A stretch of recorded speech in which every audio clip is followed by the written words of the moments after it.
Zero to one book summary में हम .com crash के 4 सबक, मोनोपोली के लक्षण, आशावाद और निराशावाद की सोच, रहस्यों को न खोजने के कारण और बिजनेस के 7 प्रश्नों के बारे में जानेंगे।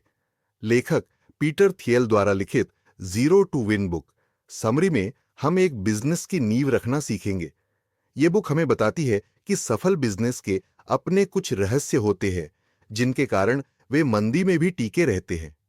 अगर हम एक बिजनेस बनाने की इच्छा रखते हैं तो हमें भी अपने बिजनेस में उन रहस्यों को खोजना होगा जो हमारी प्रतियोगी कंपनी से 10 गुना बेहतर हो। यह बुक समरी एक बेहतर निवेश कंपनियों को पहचानने के उद्देश्य से लिखी गई है। अगर किसी कंपनी को बनाने के तरीकों को जानते हैं तो हमारे लिए बेहतर कंपनी ढूंढना आसान हो जाता है। .com क्रैश के 4 सबक लगातार प्रगति करें। भव्य सपने देखना और उस कार्य के लिए शॉर्टकट से पूरा करने की कोशिश करना, यह क्रैश के बुलबुले को फुलाने का आसान तरीका है। दुनिया को बदलने के लिए अधिक विनम्र और लगातार अपने सपनों पर कार्य करना होगा। कंपनी को व्यवस्थित और लोगों पर केंद्रित रखें। सभी कंपनियों को व्यवस्थित होना होगा ताकि वे अपनी मोनोपोली पर अधिक ध्यान दे सकें। प्रतियोगिता में सुधार करें। किसी भी समय नया बाजार बनाने की कोशिश न करें, बल्कि अपने प्रोडक्ट को अपने पुराने ग्राहकों के लिए बेहतर करने का प्रयास करें। यह सुधार ही हमें बेहतर प्रोडक्ट और मार्केट की ओर ले जाता है। प्रोडक्ट पर केंद्रित रहे, सेल्स पर नहीं। अगर हमें प्रोडक्ट को बेचने के लिए विज्ञापन या सेल्स पीपल चाहिए तो यह क्रैश के समय अच्छा नहीं माना जाता था, क्योंकि क्रैश के समय विज्ञापन काम नहीं आए थे। मोनोपोली के लक्षण, हर मोनोपोली अनूठी होती है, परंतु अक्सर उनमें कुछ लक्षणों का मिश्रण पाया जाता है, जो इस प्रकार है। मालिकाना तकनीक किसी प्रोडक्ट या सर्विस में वर्तमान की तुलना में 10 गुना बेहतर करके अपनी कंपनी में विकसित की जा सकती है।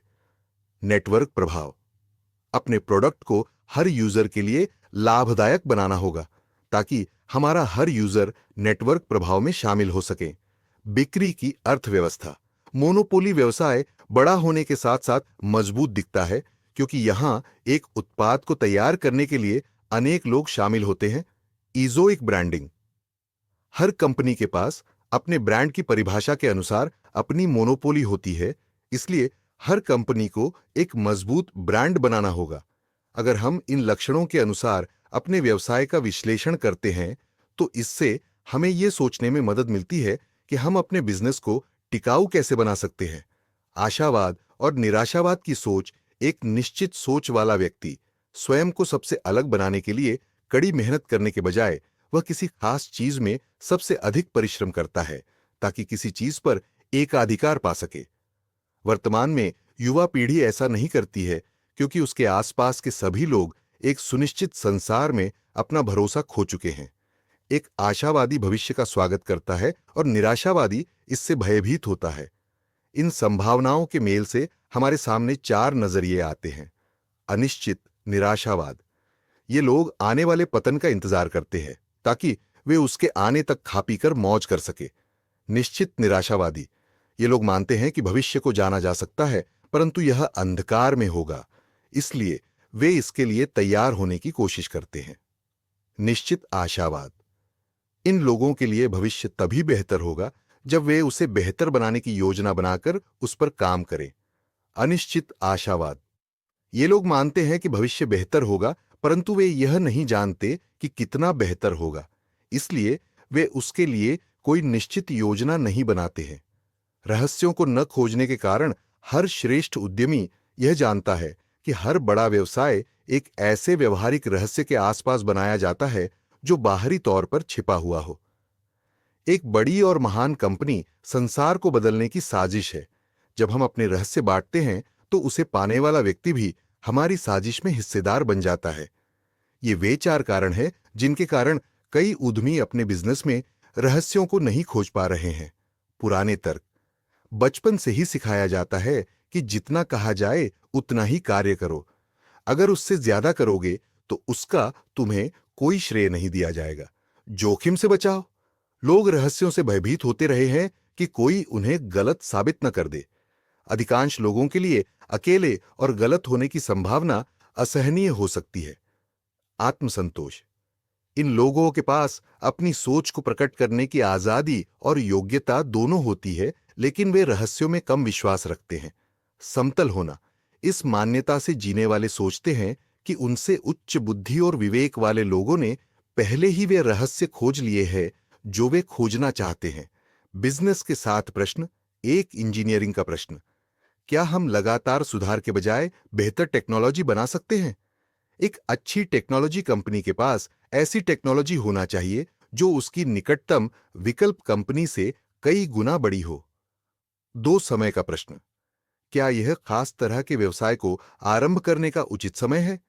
धीमी गति से आगे जाने वाले बाजार में कदम रखना एक अच्छी रणनीति हो सकता है, परंतु तभी जब हमारे पास इसे आगे ले जाने के लिए कोई अच्छी योजना हो। तीन मोनोपोली का प्रश्न। क्या आप एक छोटा बाजार के बड़े अंश से आरंभ कर रहे हैं? ग्राहक तब तक किसी खास तरह की तकनीक के बारे में परवाह नहीं करते जब तक यह किसी खास समस्या को खास ढंग से हल न करती हो। चार लोगों का प्रश्न। क्या हमारे पास बेहतर टीम है? असफल होने वाली कंपनियों को नॉन टेक्नोलॉजिकल टीम चलाती है, जो सेल्समैन और एग्जीक्यूटिव पैसे बनाने और सरकार से टैक्स बचाने में अच्छे होते हैं, परंतु वे ऐसे उत्पाद अच्छी तरह नहीं बना सकते जो ग्राहक खरीदना चाहते हैं। पांचवें वितरण का प्रश्न। ईजोइक। क्या हमारे पास वह उपाय है जो उत्पादन ही नहीं बल्कि उत्पादन का वितरण भी कर सके? संसार कोई प्रयोगशाला नहीं है। किसी उत्पाद को बेचना और वितरित करना भी उत्पाद जितना ही महत्वपूर्ण होता है। छह स्थिरता का प्रश्न। क्या हमारी बाजार की स्थिति आगे आने वाले 10 या 20 वर्ष तक बनी रहने वाली है? हर बिजनेसमैन को यही योजना बनानी चाहिए कि वह अपने खास बाजार में अंतिम समय तक टिक सके। सात रहस्य का प्रश्न। क्या हमने उस अनूठे अवसर को पहचान लिया है जिसे अभी दूसरे नहीं देख सके? महान कंपनियां के रहस्य होते हैं। यही सफलता का एक निश्चित कारण है जिसे दूसरे लोग नहीं देख सकते। निष्कर्ष। Zero to one book summary में हमने 5 बातों के बारे में जाना जो इस प्रकार है। भव्य सपने देखना और उसे करने के लिए शॉर्टकट का उपयोग करना कंपनी के दिवालिया होने का कारण बनता है। हम अपनी कंपनी को 10 गुना दूसरे कंपनियों से बेहतर कर मोनोपोली बना सकते हैं। हमें अनिश्चितता और निराशावाद से निपटने की योजना बनानी होगी। हर सफल कंपनी अपने रहस्यों के कारण सफल होती है। बिजनेस के वे 7 प्रश्न जिन्हें हमें हर दिन खुद से पूछना है, जो हमें अपने बिजनेस को हर दिन बेहतर बनाने में मदद करते हैं।